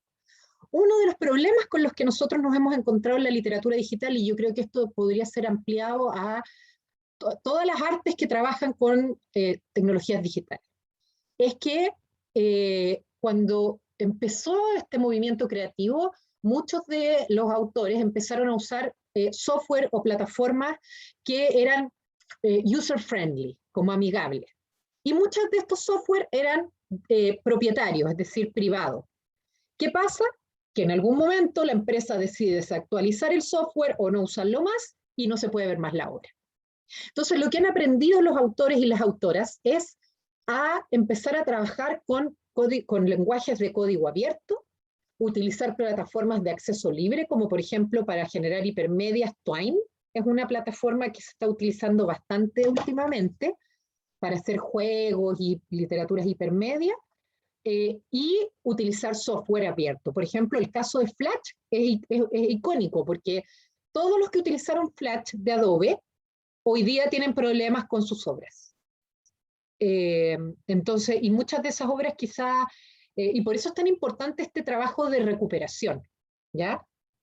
Ah, y otro sitio que se me olvidó mostrarles, ya para que podamos empezar a conversar o podamos ver qué les gustaría conocer a ustedes, es otro que se me olvidó poner aquí, es la antología de literatura digital latinoamericana, la antología litelat.net, donde también, que este es más bien un proyecto de antología, es decir, que hay una selección de obras y son ordenadas en torno a estas distintas categorías, a diferencia de lo que pasa en la cartografía, que nosotros, cualquier obra que se adecue a la definición de literatura digital, nosotros la incluimos. Nosotros no tenemos como criterios de calidad, no tenemos un comité editorial, como sí ocurre aquí en la antología, que sí tiene una labor más editorial de literatura digital. Así que este también los invito a presentar, porque además también tiene obras más antiguas que la cartografía, porque la cartografía parte desde los 90 principalmente. mientras que la antología tiene obras creo que hasta de los años 50. ¿Ya? Y abarca la literatura electrónica, porque la literatura digital es un subgénero de la literatura electrónica. En la literatura electrónica, por ejemplo, entra la videopoesía, en la literatura digital no. Bueno, entonces lo voy a dejar hasta aquí. Creo que ya he hablado demasiado. Y me gustaría conocerlos a ustedes, conocer sus impresiones, qué les parece todo este campo creativo, si ya lo conocían, si no lo conocían. Eso. Cuéntenme de ustedes. El que ¿Qué quiera tal? partir. Roberto. ¿Qué tal? Buenas tardes. Bueno, acá son las 5, creo que allá ustedes nos llevan 2 horas ahorita. Sí. Nada, un gustazo estar aquí, aquí con todos ustedes. Y sí, tengo muchas opiniones. De hecho, yo un poco antes de que empiece la pandemia, me empecé a meter de lleno en lo que es bueno, a mí lo que más me gusta y lo que más estoy estudiando y los proyectos que más hago están relacionados con específicamente poesía electrónica. Y me llama la atención varias cosas sobre las que has estado comentando. Este, por un lado, de hecho, algo que me parece que pasó, que todavía no está muy documentado, pero que yo vi suceder, es que ha empezado a existir como una especie de nueva generación de escritores de poesía electrónica que tienen mucho más viralidad o público que lo que son las generaciones anteriores, especialmente por un determinante que son las redes sociales. Yo creo que, al menos en lo que yo veo, me parece que eso empezó con Broken English, que de los proyectos mostrados, pues es como el más pop, por así decirlo, ¿no? Sí. Los bots de Broken English tienen 10.000, 20.000 seguidores en Twitter, y lo mismo del otro escritor mexicano de Querétaro, Horacio Guarpola. Ellos en También. 2017, claro, ellos en 2017 empezaron a hacer esto, y empezando la pandemia sucedió algo, porque yo me acuerdo que fue como una especie de migración, y como lo que yo digo es algo muy nuevo, no está todavía muy bien documentado, pero es algo que yo he visto y bueno, estoy escribiendo un poco sobre eso, que es eh, un fenómeno en el cual una muy buena cantidad de autores que ya escribían en papel migraron a formatos de experimentación digital, ¿no? A poesía electrónica. Me pasó a mí, pero le ha pasado a muchísimos autores latinoamericanos que son pues de 25, 26 años a menos. Y bueno, creo que de algún modo la nueva normalidad, entre comillas, no sé cómo le llaman allá en Chile, pero acá en Perú el ministerio, ¿no? Le Sí, dice la nueva también. normalidad, impulsó muchísimo lo que es el interés por la poesía electrónica. Bueno, nuevamente, porque es mi campo, no hablo mucho de literatura porque más que todo estudio poesía. Y me parece que eso es muy interesante porque hay un artículo que probablemente conozcas o conozcan, que es fue publicado en 2012 en un blog que se llama Blimblum Literaria.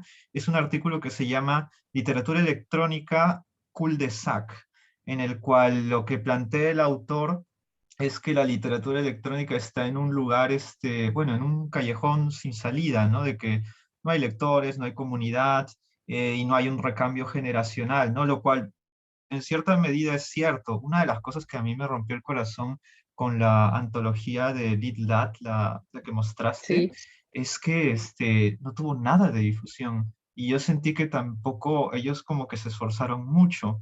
sí, Y igual es un trabajo súper importante, ¿no? Porque es un trabajo historiográfico muy importante, claro. pero es como que yo ahora me entusiasma mucho el panorama de lo que es la poesía electrónica actual, la llamada hiperpoesía, porque tiene como un giro pop y a la par está sucediendo en un contexto social de nuevas izquierdas, ¿no? O sea, Sí, hace 2 años o hace 3 años yo empecé a leer a Mark Fisher, ¿no? Este filósofo británico, y yo me sentía muy solo en Internet porque decía, bueno, a mí me gusta esto del aceleracionismo, leo sobre xenofeminismo, estoy escuchando a músicos como Sophie, y no había nadie más, ¿no? Bueno, al menos yo me sentía así.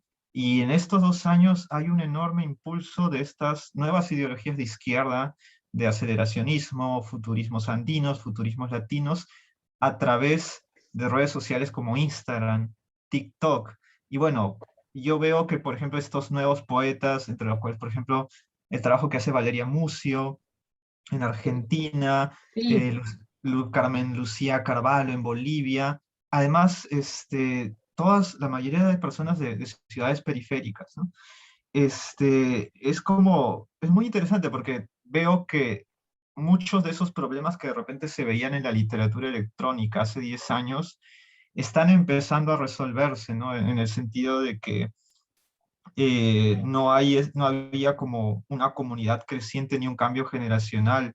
A mí me sorprende mucho porque cuando ahora estoy revisando pues, la web que has compartido, yo veo un montón de proyectos que no conocía y mentalmente les añado otros centenar de proyectos que conozco y que, bueno, son muy nuevos y que no están ahí, que son además gente muy joven. Es muy, muy apasionante. Creo que ahorita es el momento como para meterse en esto. Y bueno, solamente quería concluir que, claro, hay un problema con el hecho de que aparezcan estos nuevos autores, que son autores que han migrado, ¿no? O sea, por ejemplo, nuevamente, Valeria Mucio, que es una amiga muy querida de Argentina, ella publicó originalmente libros impresos y libros, digamos, en un formato tradicional, y en base a eso generó un público, ¿no? Y al claro, volcarse ella hacia lo electrónico, bueno, ella tiene una editorial muy interesante que se llama Editorial Matreita de ePubs. me encanta, eh, sí. Claro, ella, por ejemplo, un lector que no tiene mucho contexto podría pensar que ella es la madre de la poesía electrónica en Latinoamérica. Y eso es lo que veo mucho, porque no hay una contextualización Exacto. genealógica entre la poesía electrónica de los años 2000, la poesía conceptual de finales bueno, de la segunda mitad del siglo XX, de la poesía concreta, y creo que ahí, bueno, supongo que lo que debería aparecer es un aparato crítico, pero que igual que como Warpola o Broken English lo hicieron, tenga un pie en lo académico, pero también pueda tener un pie en lo pop, ¿no? Y Sí, nada, me gusta mucho este escenario, eh, la manera en que se está difundiendo poesía electrónica ahora a través de memes, a través de videos, y nada, bueno, quería compartir esos comentarios y bueno, también, bueno, escuchar qué piensas al respecto. sí, oye, muchas gracias Roberto. Yo creo que efectivamente hoy día hay una renovación. Yo estoy, por ejemplo, yo no conocía el trabajo de Valeria Muso. Lo conocí porque compartí con ella un panel del Centro de Cultura Digital donde estaba Canek y él la invitó y quedé fascinada y por supuesto el proyecto de Valeria yo ya lo tengo así, le voy a escribir para poder incluirlo en la cartografía, porque además como efectivamente lo último que está apareciendo son como estos, como decías tú, yo estoy totalmente de acuerdo contigo, como poetas que han migrado a lo digital, que están muy presentes en redes sociales y por lo mismo muchas veces son difíciles de rastrear.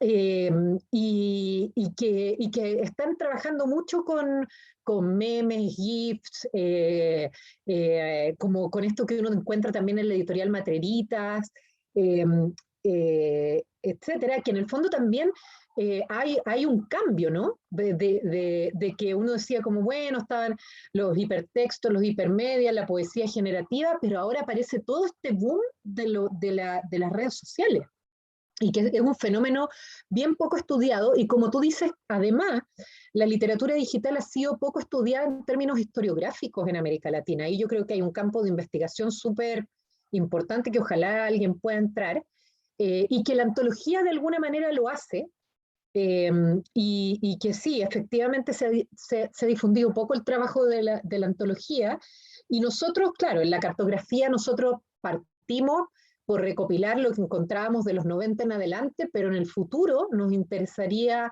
queremos como incluir de los 90 hacia atrás, y también como seguir incluyendo cosas nuevas. Eh, entonces, esa es como, y como te decía, la diferencia entre la cartografía y la antología es que la antología, claro, es un proyecto editorial donde hay ciertos criterios como quizás como, no sé si de calidad, pero de ciertos géneros, etcétera, y hay un comité editorial hay una selección de obras, mientras que en la cartografía no. En la cartografía lo que busca es dar cuenta del campo sin establecer criterios de calidad, sino que más bien el corte está en que se adhieran a la definición de literatura digital con la que nosotros trabajamos, pero que finalmente igual va cambiando todo el tiempo. Y te agradezco un montón y me gustaría quedar en contacto con todos ustedes porque me interesa conocer estos nombres nuevos. Por ejemplo, a Carmen Lucía Carballo que nombraste de Bolivia. De hecho, nosotros no tenemos nada de Bolivia, por ejemplo, en la cartografía. También me gustaría como conocer, y la idea es que ojalá puedas participar en el próximo viernes en el taller para que nos puedas mostrar tus trabajos también. Porque, como te digo, por ejemplo, en Perú nosotros tenemos a José Aburto, que lo conoce todo el mundo en el campo de la literatura electrónica, pero por ejemplo a Michael Hurtado lo conocí hace poco, lo conocí el año pasado. Y ahí me enteré de todo lo que estaba haciendo. Y además ellos han sido súper generosos en cuanto a enviarnos material y todo para que podamos poner en la cartografía. Así que la idea es generar una comunidad, que vayamos alimentando esta cartografía entre todos, que sea un proyecto colaborativo que permita darle visibilidad a los trabajos que se están haciendo en los distintos países. Sí, claro.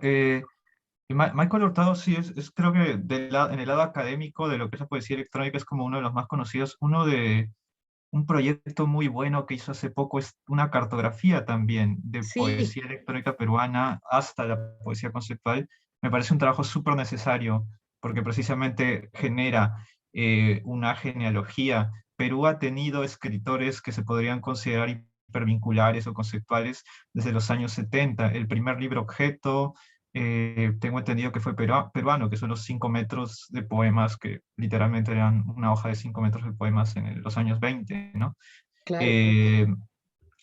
Bueno, acá en Perú hay una movida muy, muy interesante porque, bueno, yo he estado, lo que ahora quiero hacer es un poco visitar las periferias del Perú, las provincias, porque algo que he notado también de los nuevos movimientos de poesía electrónica es que están surgiendo más que todo en las periferias de los países. Bueno, al menos en Bolivia, por ejemplo, Lucía Carvalho es de Santa Cruz. Ella tiene ahí un perfil de Instagram que se llama Ciberelfa, que es muy influyente. Bueno, Valeria Mucio también es ahorita de Bahía Blanca.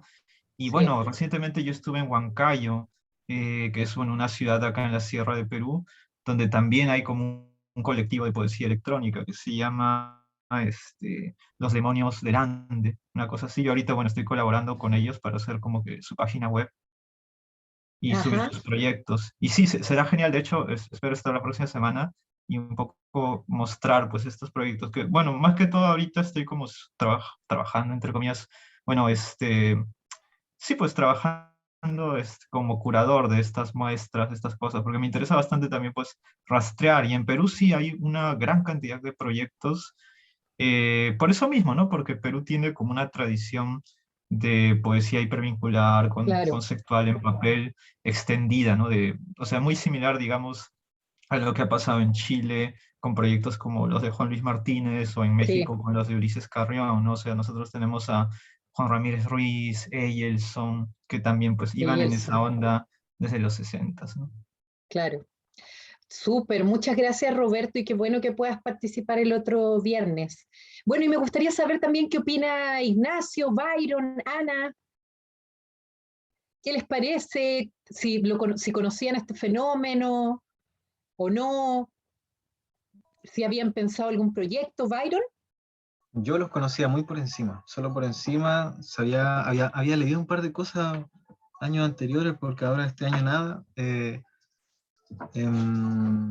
Ahora estoy más enfocado como en la imagen, en el audiovisual más que nada, pero escribo hace tiempo y leo también, entonces como que había visto unos proyectos de literatura digital, como novelas, también con hipervínculo y cosas, pero no sabía nada de esto de la tradición de la que habla Roberto, ni mucho menos. Así que igual estoy impresionado y he tomado hartos apuntes también. ¿Y tú crees que te sirva como, porque de repente nos puedes contar un poquito de en qué estás tú, en qué campo trabajas, Y si es que has entrado un poco desde tu campo de trabajo, de creación, en temas digitales, o es algo que te gustaría explorar. Claro, Cuéntanos un poco de ti. sí, por eso me gustaría como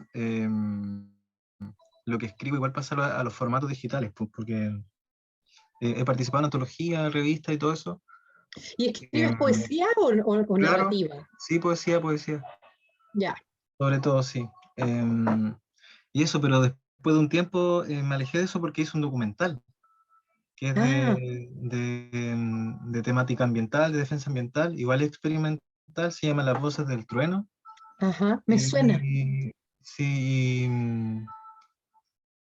y eso, como también me gustaría, como este documental, ahora estoy trabajando en otros, pero me interesa también como cambiarlo de formato, como eso de que la imagen esté cuadrada, ya como que me limita harto también como para la experiencia completa. Claro. Entonces también como que pretendo cambiarle el formato para obtener como otras sensaciones o también las imágenes que estoy haciendo ahora o que llevo haciendo ya como hace 2 años, también poder transformar, pues. Eso de los rectángulos como que ya me está limitando bastante como para poder expresar de otra manera estos tópicos como que son también para mí territoriales en el sentido de la reivindicación como de mi territorio donde vivo, que es Talcahuano Ujú. sobre todo. Entonces estoy en eso, estoy ahí como tratando de ver la manera. Y en cuanto a la escritura también tengo una idea, entonces como que esto me abre mucho la cabeza, la verdad. Como me gusta hacia dónde apunta y nada, como estudiar nomás, como que me falta experimentar. Y me imaginaba cuando mostraban esto que hablaban, como que tiene mucho de programación también. Lo que hablaba Roberto de las páginas, todas estas redes que hay, me imagino que, claro, hay mucho equipo detrás, me imagino, porque yo no tengo nada que ver con la programación, pero me interesó mucho por el proyecto que les envié, Ujú. de una experiencia con el animal del murciélago, que tengo una escritura por ahí. Me interesó mucho eso de ir apretando vínculos para poder entrar imágenes, que tengo porque soy fotógrafo también. Entonces todo eso me llamó mucho la atención. Yo era como que eh, sentía que tenía más o menos una estructura ordenada y ahora como que obviamente me abre muchas más posibilidades. Así que me gusta harto. Súper. ¿Sabes qué? Podríamos conversar la próxima semana. eh, Porque, por ejemplo, claro, Twine es una en la que tú puedes hacer como proyectos hipermedia y que yo no la conozco muy bien, pero tengo estudiantes que trabajan en ella, es como bien amigable, no necesitas saber programar y te permite vincular texto, imágenes, video, etcétera. Porque no necesariamente uno necesita saber tanto de programación para poder hacer algún proyecto hipermedial, por ejemplo. También puedes partir utilizando las redes sociales. Y lo otro es ya embarcarte en aprender algún lenguaje de programación. Hay muchos cursos gratis en Internet de Python, de HTML5. Y mira, yo que con la edad que tengo, uno podría pensar que me podría costar un poquito más, pero yo este año estoy aprendiendo Python y les estoy enseñando a mis alumnos. Y por ejemplo, y no es difícil, o sea, una vez que tú captas la lógica de ese lenguaje, es como aprender un idioma para mí. Y una vez que tú captas la lógica de ese lenguaje, no es difícil generar, por ejemplo, nosotros estamos generando poemas aleatorios, estamos programando poemas aleatorios. Exacto, como dice el Roberto Valdivia, hay muchas herramientas en Internet, como por ejemplo Twine, y voy a pensar en otras que te podrían servir, en los que no en los que no te tengas que meter tanto a programar, pero también yo creo que hay que perderle un poco de miedo a la programación. Eso me parece que uno piensa que es una cosa súper árida y que no va a entender, y la verdad es que no es tan así. Eh, Quizás alguna vez por ejemplo, claro, ahí Roberto está dando algunos tips, por ejemplo, para hacer bots de Twitter. ¿Ya? Y yo creo que la próxima semana podemos conversar, dado que somos 4 y no sé si va a llegar más gente en esto. Ahí llegó alguien, no sé si Sí, será... llegó alguien justo en este momento. Tal vez haber Ya, tenido como un error de fácil hora, tiempo. quizás. Sí. Bueno, de todas maneras, Carolina. igual esto queda grabado, ¿sí? Carolina, ¿dónde estás aprendiendo tu Python? ¿Lo estás haciendo en algún sitio web o es O algo a través sea, de la universidad? no, yo, mira, voy a ser bien sincera, es que mi marido es ingeniero. Entonces un día me dijo, oye, yo creo que sería súper bueno que les enseñaras algún lenguaje de programación a tus alumnos. Entonces él me enseñó como lo básico. Me enseñó como, por ejemplo, por ejemplo, cómo tú puedes llamar una base de datos con poemas para que después al programar te permita como tomar distintos versos y ponerlos aleatoriamente y te genera un poema, por ejemplo, en Chrome o en el explorador que tú uses. Pero tengo una alumna, y esto surgió a raíz del trabajo que está haciendo una alumna mía, que empezó a aprender Python el año pasado, porque quería hacer poesía aleatoria, y ella sí empezó a aprender, googleó Python, cómo generar textos aleatorios en Python, puso así en Google. Y entonces hay muchas cosas en las cuales tú puedes ir copiando el código. Yo trabajo con un software que se llama Anaconda, ¿ya? Que es para programar en Python, y es de código abierto. Se llama Anaconda. Entonces, tú copias el código y lo adaptas a lo que tú quieres hacer. En el fondo es ensayo y error esta cuestión. Es puro ensayo y error. Súper útil. Si quieren la próxima semana también les puedo mostrar un poquito lo que estoy haciendo y les puedo compartir el código también para que ustedes ensayen con esto muy básico que yo les estoy enseñando a mis alumnos, porque mi esperanza es que ellos aprendan después. Es como dejarles el bichito instalado y que ellos ojalá se entusiasmen y aprendan más. Yo la semana que viene creo que voy a estar una hora retrasada porque tengo otro compromiso, pero me encantaría poder tener acceso a esos recursos porque yo estaba explorando esto y trato de hacer ciertas cosas de forma quizás manual o intuitiva, pero me gustaría un poco acercarme un poco más a la tecnología y me parece súper interesante todo lo que compartiste hoy. Yo no estoy tan familiarizada con el mundo de las letras, porque no es mi campo, pero hace poco hice una obra para una exposición online que involucró un poco trabajar con palabras claves y combinar texto. Se las voy a compartir porque no sé si la semana que viene. Ah, súper. Ya.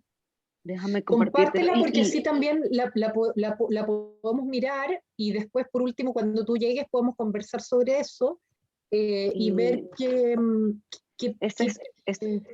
súper. Sí, ese es el portal web donde está la exposición abierta. Ahorita se suponía que iba a poder ser posible descargar los contenidos para que otras personas intervinieran sobre las obras, pero no sé exactamente por qué la gente que organizó la exposición no ha resuelto lo del tema de la conexión del botón. Ya. Y justamente me enfrenté como a ese reto del que estabas hablando con respecto a cómo utilizar ciertas herramientas para generar cosas aleatorias, o eso fue algunos de los problemas de troubleshooting de esa obra. Entonces, claro. me gustaría muchísimo, bueno, no sé, si puedes compartírmelo, te lo agradecería enormemente. Sí, porque además, por ejemplo, o sea, yo, como les digo, o sea, yo no piensen que yo les voy a hacer una super clase de programación porque yo estoy aprendiendo, pero por ejemplo, la próxima semana les quiero enseñar a mis alumnos cómo poner imágenes en sus poemas, ponerle un fondo de un color o qué sé yo. Entonces quizá eso es algo a ti como artista visual que te podría servir, el tema de las imágenes, pero donde vi que se podían hacer cosas maravillosas y que, al menos por lo que miré hacia la rápida, no era tan difícil de aprender, es con HTML5. Ese lenguaje sí yo no lo conozco y tengo como tarea aprender un poquito en el verano para poder el próximo año enseñarles a mis alumnos, aunque sea algo básico. Pero ahí sí se puede jugar mucho con la imagen. Imágenes así como interactivas que se mueven. Te puedo mandar yo estoy haciendo algo así, pero lo estoy haciendo de forma manual y no es muy eficiente. Y no entra dentro de las descripciones como de la categoría de ese tipo de arte tampoco, porque está hecho de forma manual. Claro. Entonces, Claro, ese es como mi siguiente paso. Sí, pues la idea es que acá podamos compartir herramientas de creación. Entonces, la próxima semana yo me voy a enfocar más en eso, voy a investigar un poquito también, como para, por último, presentarles algunos sitios web que les pueden servir como para empezar como de cero a aprender. Pero como les digo, para mí este aprendizaje de Python ha sido como aprender un idioma, y como hay cosas que me resultan, hay cosas que no me resultan, y así es como ensayo y error, como les decía. Así que eso, pero claro, yo voy a mirar lo que me mandaste y la próxima semana no importa que llegues una hora tarde, si igual yo creo que vamos a estar igual que ahora, como unas 2 horitas o quizás más, como somos, bueno, ahora llegó Carlos, y seríamos entonces, no sé si Carlos va a estar la próxima semana o Ignacio también, que quiero que Ignacio nos cuentes un poquito sobre ti, tus intereses y lo que estás haciendo, pero como somos pocos, entonces podríamos, por ejemplo, dedicarle, a ver, 1, 2, 3, 4, 5, como, no sé, unos 25 minutos cada uno máximo para que pueda presentar, yo diría unos 20 minutos cada uno para que puedan presentar sus proyectos o lo que les interesa hacer, o también pensemos en lo que nos gusta, lo que les gustaría hacer, ¿ya? Y para que luego tengamos como unos 10 minutos, 15 minutos de conversación por proyecto para darnos tips y consejos entre todos. Eso me gustaría como hacer a mí la próxima semana. Suena Así genial. que a ti, Muchísimas Ana, gracias, Carolina. claro, a ti te dejamos como para cuando tú llegues, no te preocupes. Gracias. Ignacio, ¿estás por ahí? Acá, espérate. Eso. Cuéntanos de dónde vienes, qué haces, tus intereses. Sí, yo soy el que menos sé, por lo tanto veo una oportunidad de aprendizaje gigante. En términos como de digital, muy interesante ver como un mapeo general y escuchar también al resto de mis compañeros, que al parecer saben mucho. Yo vengo de la literatura infantil, yo trabajo como libro de infancias, soy comunicador visual, y me interesa acercarme a esto porque me interesa la colaboración con otros expertos. Estoy trabajando con un amigo que es diseñador y trabaja en motion graphic, y trabajo también con un poeta que es irlandés, los textos, bien bueno.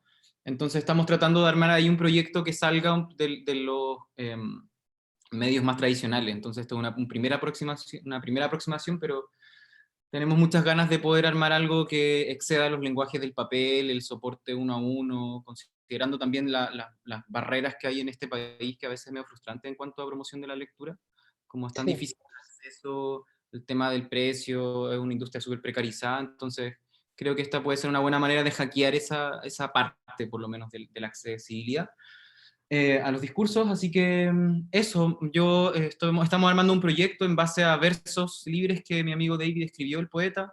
Tenemos a un diseñador gráfico que algo programa, que también está súper interesado en las visuales. Tenemos como foco ir hacia la poesía visual desde ahí. El vínculo, cómo va a ser el vínculo entre imagen, palabra, movimiento, soporte, todavía no lo tenemos claro, y me interesa mucho que participar de esta instancia para ver qué pueda salir desde sus lugares también. Ustedes como conocedores que han visto más cosas, como compartir quizá la próxima semana qué hay y escuchar a ver qué les parece, qué se imaginan. Me parece un bonito lugar de intercambio. Súper. Oye, y además que yo siempre pienso que en el campo de la literatura infantil, sobre todo en cuanto a lo que son poéticas interactivas o cuentos interactivos, o incluso como de creación. Yo he visto algunas aplicaciones, por ejemplo, para teléfono, donde los niños pueden ir, que están hechas son como poesías visuales interactivas, donde los niños pueden ir formando palabras y poemas. Pero no es un autor chileno, se me olvidó el nombre de ese autor. Y entonces, como yo creo que ahí hay un campo editorial, o sea, que además, yo la única editorial chilena que conozco que ha entrado en el campo de la literatura propiamente digital, interactiva, etcétera, es Pehuen. Y también hay otra página que se llama, que era Cuentos, bueno, la puedo buscar y te la puedo mandar, o la puedo traer la próxima semana también, voy a anotar eso. Cuentos Interactivos Chile. está esa cuenta pero que efectivamente la interactividad es como bien poquita, es como presiona aquí y aparece un monito volando. Yo creo que a los niños les gustan más como aplicaciones o páginas donde ellos también pueden participar creando, por ejemplo. Claro. Entonces, podríamos ver como las opciones que hay, como las experiencias, y claro, efectivamente ahí, por ejemplo, Pehuen tiene programadores, tiene un equipo donde hay programadores que les hacen estos cuentos interactivos, etc. Sí, desde ahí también me parece importante quizá mencionar esa idea de la colectividad, porque muchos, como escuchando también, fotógrafos, artistas visuales, como súper bien aprender a programar, pero de repente este trabajo colectivo se puede enriquecer mucho si... O sea, yo lo estoy viendo ahora como una posibilidad de poder trabajar como con otras personas, me permite que mis proyectos puedan tomar como otro lugar, desde otra experiencia, con el tiempo que yo no tengo para poder aprender todo eso. Entonces, desde ahí también me parece Exacto. un bonito proyecto. Sí, súper. O sea, la idea es que la próxima semana también podamos conversar sobre todo eso y ir generando redes de colaboración, porque yo creo que eso es fundamental. O sea, en realidad cualquiera de estos proyectos que tú veas, a no ser que el autor sepa programar como el Milton Laufer, pero son todos equipos grandes, como claro, los que ven la parte de sonido, diseño, o sea, el texto, la programación, etcétera. Entonces, yo creo que tenemos que, o sea, este es un buen lugar como para generar esas redes también. Eso, muchas gracias por tu tiempo, tu disposición, todo muy claro además. Así que muchas gracias. Ah, qué bueno. Gracias. Y Carlos, que llegó al final. Cuéntanos, Carlos, de ti. Por lo que esto quedó grabado, así que por lo menos igual lo puedes ver después. ¿Está ahí, Carlos? Carlos, no te escuchamos si es que estás hablando. Sí, hace un momento me habló por interno y creo que no estaba escuchando mucho, pero yo le voy a hacer llegar el link a todos, Eso, obviamente. En un rato lo voy a subir a YouTube y ahí les hago llevar el link para que puedan estar al día. Y ya. de hecho, Ana, la próxima semana también vamos a hacer lo mismo, así que si te pierdes la primera parte, la puedes ver también en el link. Perfecto, Ah, muchísimas súper. gracias. Oye, bueno, entonces, de verdad, lo he pasado súper bien. Un gusto conocerlos a todos. También estoy súper entusiasmada yo de conocer los proyectos que ustedes están haciendo y de que podamos compartir ideas. O sea, tampoco yo soy como les decía, yo estoy recién aprendiendo a programar, sí, yo trabajo mucho en investigación, pero no soy creadora, entonces también me interesa mucho aprender de ustedes, de lo que ustedes están haciendo, también de la información que podamos compartir para enriquecer los proyectos de cada uno y que establezcamos una red de colaboración, esa es la idea. Así que eso, les agradezco un montón. También de repente a lo mejor tú, Pablo, ¿cierto? Sí, Pablo. Pablo, ya, es que yo soy súper mala con los nombres.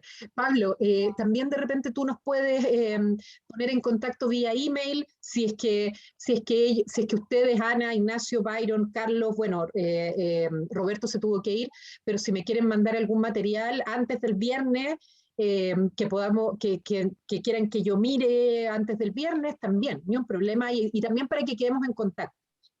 Perfecto, entonces te linkeo al grupo de envío del mail para que queden ahí ustedes en contacto. Súper. Muchas gracias a todos por el interés y la participación.